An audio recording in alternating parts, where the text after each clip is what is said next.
Welcome to another episode of Talking with Dawson. I am your host, David Dawson. And just on this episode, Talking with Dawson, we just gonna, answer some questions that, some of our listeners has, sent us. And this one comes from a beautiful woman in Illinois. And I just want to just read these questions and, answer them as best, up to the best of my knowledge. Thank you again for sending these questions in, and I would put a link down there to our email address so you guys can also send questions that you want to hear, or just, segments that you want us to talk about, or maybe just, us to discuss things together. Just, you don't have to come on the show physically, or, you can also, send in questions and we can just talk as, I can just answer some of your questions and we can go on from there. But I would love to have your input and also have you guys as guests on the show. Let's get it popping. Let's get this thing rolling. I'm gonna address something right quick. Like most people, let me tell you a little thing about, I have a humongous family, right? And I talked about this a little bit in my last podcast. My family's not as supportive as I thought they would be when it comes to this. I have some young nephews and nieces and stuff that it's like just hard to, to sell something that people don't have the vision to see it. Like I first started off like, this is a nonprofit organization. I'm not here to, make money off this. If it does, it does. If it don't, hey, no hard feelings. I'm just doing this based on my mental health and the mental health awareness. It's the best cure of mental health is, communication, talking. Like really talking things out and getting some tools that you can, apply to your life, throughout your journey, that you can better enhance your mental health stage, right? So family is an MFer, bro. I'm serious.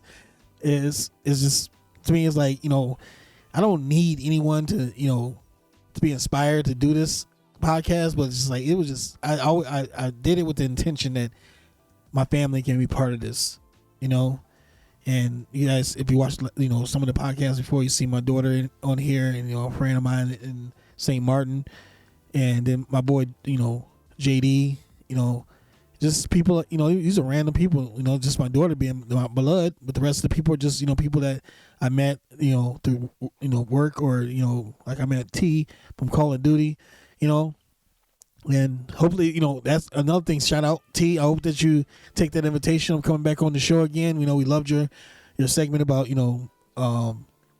domestic violence. We brought that awareness, to this world that shit still happening to women still to this day. I'm pretty sure we're all aware or know somebody that's going through it. But, if you listen to, send that podcast conversation over, maybe it'll help them, see that there's other people out there.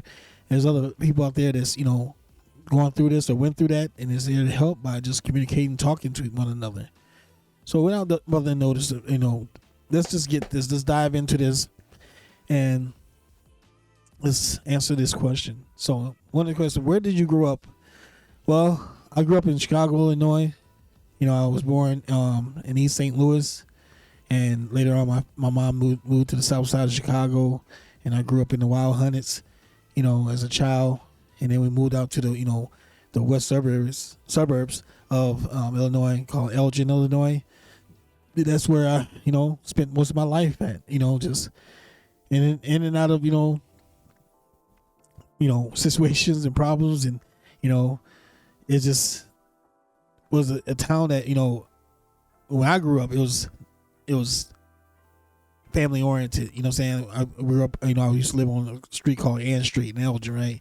And so did majority, some of my cousins, and my grandfather lived on Center in Ann Street, and we just grew up around each other, and it was hilarious that majority of my family, you guys just can't imagine how big my family is. My mom was one of 14 kids, and the generations is outrageous. I got over 350 first cousins in Elgin, in Illinois, and in Mississippi, and Tennessee, Arizona, Utah.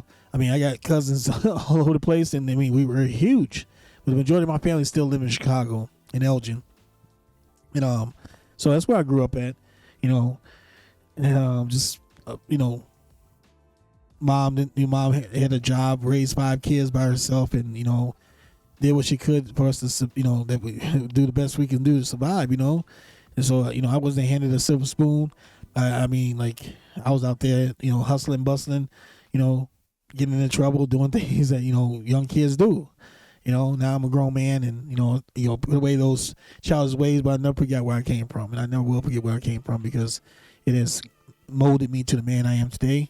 And I'm very proud of my city. I'm very proud of where I came from. And it's just it taught me a lot. Chicago taught me so much. Let me tell you some things they taught me. It taught me how to mind your goddamn business, right? Stay in your lane, get in where you fit in, don't talk about it, be about it. These things that Chicago's taught me, to move differently in different circles, and not everybody's your friend. You feel me? Not everybody's smiling in your face and holla in your face is your friend. You got a lot of snakes out there. And it says, and how did that affect who you became and are now? Like I said, growing up in Chicago, it doesn't affect me in any negative way. Maybe it affected me in some type of ways, but not all negative. But I would say if it did affect me in a negative way, it was more like getting in trouble with running with the wrong crowd. And getting in trouble, and it affected me because I eventually I don't know. I'm not going to talk about this stuff, things that I did in my past. I'll just leave that stuff in the past because it's not who I am today. But it didn't really affect me. It just made me grow. It made me the man I am today by growth and development. Okay, growth and development. That's what I'll tell you right there. Growth and development. It taught me to be a man. Like maybe even in a negative way, I grew up way too fast. I really didn't enjoy my childhood life. Really, I mean, I really couldn't. Just different circumstances of how we were raised. You feel me? So, who I am today, I am David. And I mean this is what that's my government name they gave me. But I am more than just the being that you see in front of you. Like I tell people all the time, I'm not of this world. I really mean that. I move different. I think different. I'm loyal as fuck. I mean, I love hard, So, like, Chicago has made me that man. Like, just, it's a lot of love in Chicago. There's a lot of loyalty and respect, that's, either earned or given. You feel me? We're big on that. We stand 10 toes down on that, about loyalty and respect. You feel me? So, yeah. The fact that it took on me, that made me a better person. Being coming from Chicago, it made me a better person. What do you think your biggest challenges is as a black man today? Man, I don't know how many times I've been racial profiled. In my own city, throughout United States. Period. Places I left when I left Chicago, I moved to Seattle, Washington. And 99. And I'm serious. It's like the challenges I face is that, I gotta move differently. This world is dark. The love has been sucked out of this world, and this world is so dark, and it's so like, it's like so hard to be yourself, fulfill your dreams being, a black man. In this here America. I don't like to set limitations on myself because of the color of my skin. I'm capable of doing anything I put my damn mind to. Because one thing that my mother has always taught me, don't wait to go get it. Don't wait till don't wait till someone give it to you. Go out there and take it. Go out and get it. Don't wait on for a handout. Go get it. Work your ass off. If you gotta pick up a broom and sweep the floors and make a couple of dollars, what you do. You grind out. You rub 2 nickels together to make $1 out of it. You feel me? So I don't know that, this question applies to me as much, because like, I think color is just is a low vibration of just self being. You know what I'm saying? Like I'm a man. You know what I'm saying? I'm a man, and that's what I identify myself as. Now I'm not a color. You know what I'm saying? I'm a man. You know, and I live my life according to the rules of the law of nature. You know what I'm saying? Like this is what I was created to be, and it's how I'm going to be. You feel me? And within the journey of my path, you know, to the end of my life, I want to grow every day and prosper every day with a great mindset that I can be whoever I want to, when I want to. I can have what I want when I want it. You know, like I'm not waiting for someone to give me something, because the only thing they're giving you is false narrative. You know what I'm saying? Like they give you false hope, false, you know, love, false, you know, friendship. It's all this stuff is out here. So you got to stand on your 10 toes down. You got to stand up and be the man, or be the woman, or be whatever, you know, whatever the universe created you to be. Be that, and don't let that, you know, diversity change who you are. Be you. You know what I'm saying? I mean, yes, I'm a proud black man, seriously, but I don't identify myself as being a proud black being, you know, no, let's not get it twisted. I'm not ashamed of being black. That's not what I'm saying. I'm saying that I don't identify myself as a color. You feel me? Like, I'm just me. I'm man. And that's what I'm going to continue to become, and growing into a better man. You know, and that's my dream, and that's my hope, and that's my desires, and that's my destiny, is to become a better man until I'm no longer on this earth. And what I leave behind is my dynasty, my legacy of being that great man to the people who have encountered me in their lives, period. So I hope that answers your question on that one. Let's move on. What challenge in your life shaped you the most? I would say, I grew up in a, you know, abusive home, you know, and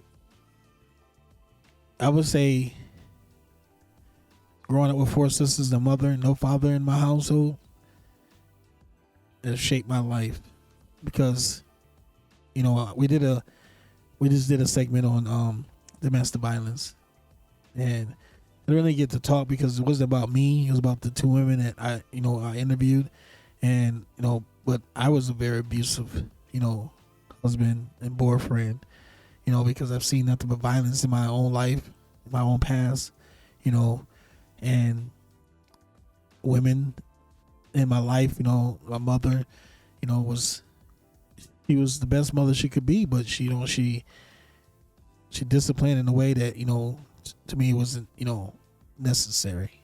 You feel me? And it changed me. You know what I'm saying? I mean, I don't want to make this an excuse, but I was tired of being hit by a woman. So anytime someone, you know, triggers that, you know, that emotion in me, I used to use, you know, violence. And I'm not saying like punch a person, you know, punch a woman in her face. You know, it's more like slapping or pushing, or, you know, just holding them and like stop. You know what I'm saying? I was, you know, aggressive. You know what I'm saying? It's like, just I'm not proud of that, and it shaped my life, because like it took me a long time to shake that.